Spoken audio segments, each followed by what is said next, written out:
5, 4, 3, 2, 1. The theme of today's ride is avoiding sketchiness or recognizing it.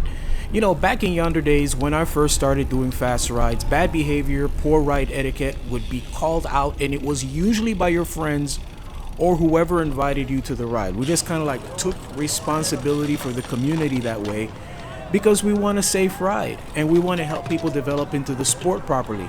Today, it seems no one is gatekeeping on a lot of these rides. People are fit, the bikes are fast, but it seems very few are actually studying the sport. Case in point, in cycling YouTube, product review type videos or the latest, greatest new tech reveals, those types of videos do way better than videos on how to ride your bike properly, how to deal with a pace line, how to hold the wheel, how to draft properly. Yes, we want fun, we want to rush, and we want to challenge, but we want to be able to do it safely.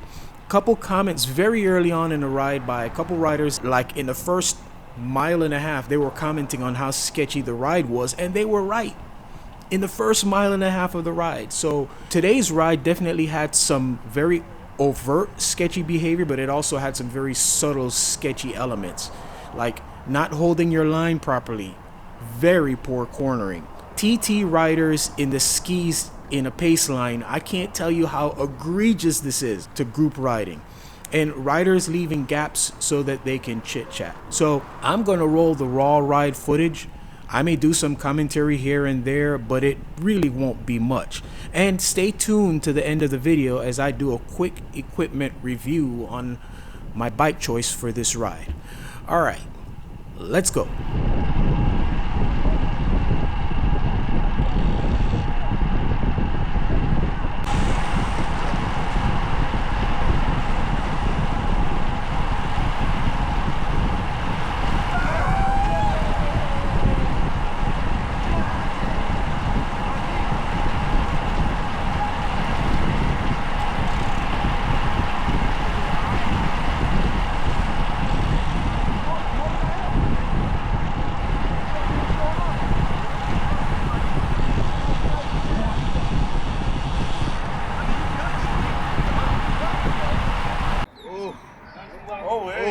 Chris in the house, yeah. Got Miles in the house. And tell them don't ask you what YN stand for. My friend's trolling me big time this morning, man. Alright. There are 3 cameras on this ride. Technically, I just finished using the DJI Pocket 1. It's good to pull out for some vlogging type stuff. And I really need to upgrade that to either the Pocket 2 or the Pocket 3. But the 2 main cameras are the Osmo Action 5 Pro. I've got that set at 4K 60. That is the front mounted camera. And I also have the Insta360 X4, which is rear mounted, and I've got that set at the highest resolution in HDR mode. The Insta also has on some wind muffs to help block out some of the wind noise.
talk about the bike later, but I just wanted to point out this is one of the things that the Basso SV does so good.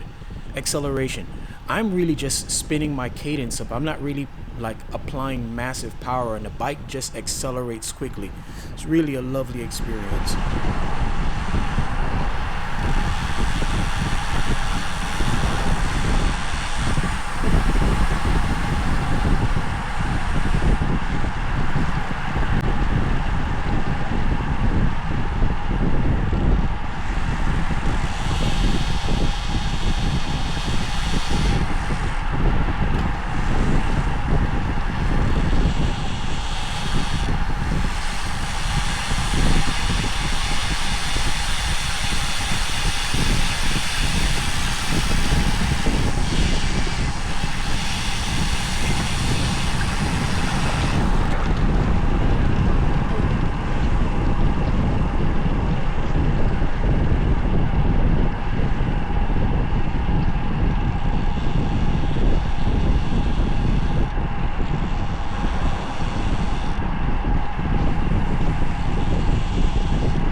On the bike, nutrition is critical. Being able to drink and eat. Here I am taking a drink comfortably, pedaling and without looking down.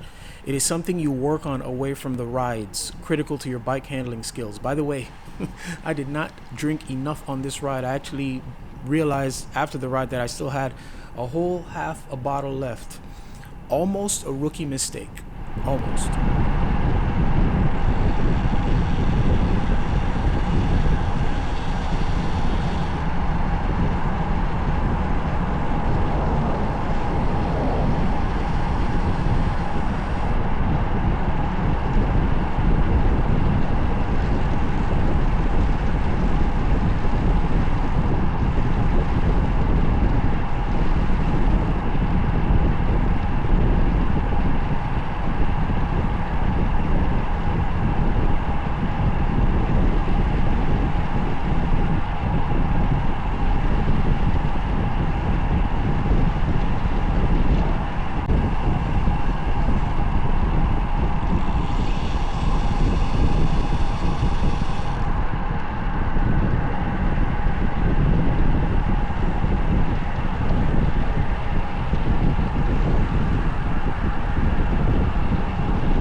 Go ahead, Ryan. And we're going live. 5, 4, 3, 2, 1. Welcome back, guys. Thank you for joining the channel. If you don't know, you're riding along with Lewis Scott, which is him that's pedaling the bike, and I, Miles. We're currently in Blaze, North South Coast. First and foremost, God is good. And all the time, hold on, wait, how is it, Lewis? You got it right. I said it right? Yeah. This is currently the Group B. Disclaimer, over here in Weston, nothing Group B does anywhere else is considered A. Alright? So yeah, I am warning you guys, before you come down this way, put on your big boy gears. No climbing gears. I'm warning you, no climbing gears. It's the man. Oh my God. I'm the man? Yeah. Always in the front. Oh man. Hey, listen. We just out here enjoying our bike. Beautiful Saturday. Giving you guys some audio. That's my boy D-Tron over there. Usually when he do that, he's getting drunk. Alright? Sorry. If you're watching it, D, sorry. So usually whenever you come into a light and you see a guy pull off and go to the side, act as if like he having a hard time flipping in, or he has to spit, yeah, he's getting spit out. Hey Lou, I don't think you can post this on YouTube. I am. I don't censor anything. Oh my God. They're not gonna like me. Oh, he's back. So he didn't get jumped. Ah! So he lost the bet. So we podcast on cycling podcast. All right. We won it. That's not how it goes down. Majority of the time, that's what happened. In this instance, he noticed I was talking, and he was like, nah, I gotta get back in here. So he's probably suffering. I'm pretty sure his heart rate at like 190. Red line. 135. He said 135. Yeah, okay. Hey, so once again, it's Miles, collabing with my boy Lou. And if you guys don't know, his new nickname is YN Lou. If you know, you know. YN Lou. Alright? Bless up. Can't wait to see you guys come join us. Out.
Bro, hold your line.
Ooh, you will notice the sound of the wind change when Jorg pulled off. It went from like a buffering sound to a very flush sound. Now, my philosophy on pulls in a ride this big is to keep it short and cute. Plenty of horses here, folks. No need for me personally to do a mucho macho pull. If that's what somebody else wants to do, that's on them. I do take my pull though. I'll pull through and pull off. Nice and smooth.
Steve, yellow bike is right behind you. Don't let him catch you.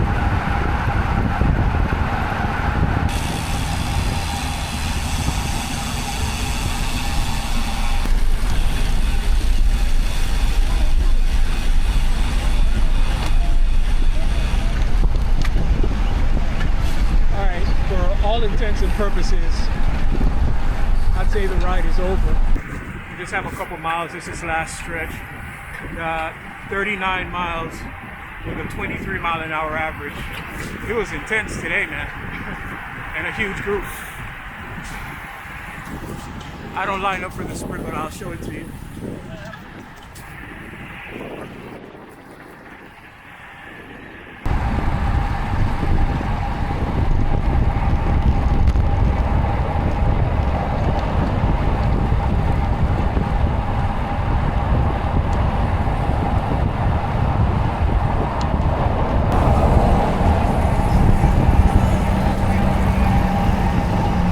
What's happening, bro?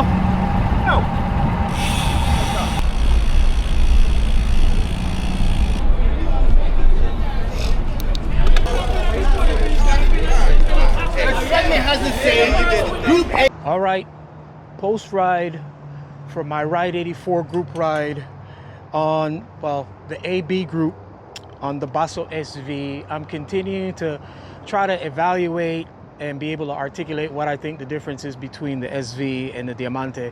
I've been really going back and forth. I even had the wheels, these DT Swiss 1100 on a Diamante for most of the week. So kind of like trying to make it a fair fight. The one thing that I do need to get is I've requested a Fuga bar for me to be able to get it on the Diamante because I think that'll kind of like even out some of the aerodynamic differences. At least with me, I just feel better on this bar than on the Levita. One of the things that became very apparent to me, this bike does with my power and what it does once I get it up to speed. The spine area, the bottom bracket, this part of the down tube coming into the head tube on this bike is sufficiently stiffer than what I'm getting from the Diamante that it makes a difference. So, all right, guys, that's where we're going to leave it. Thank you for continuing to support the channel by watching these videos, liking, commenting, and subscribing. As always, our aim here is to inform, instruct, inspire. Be blessed.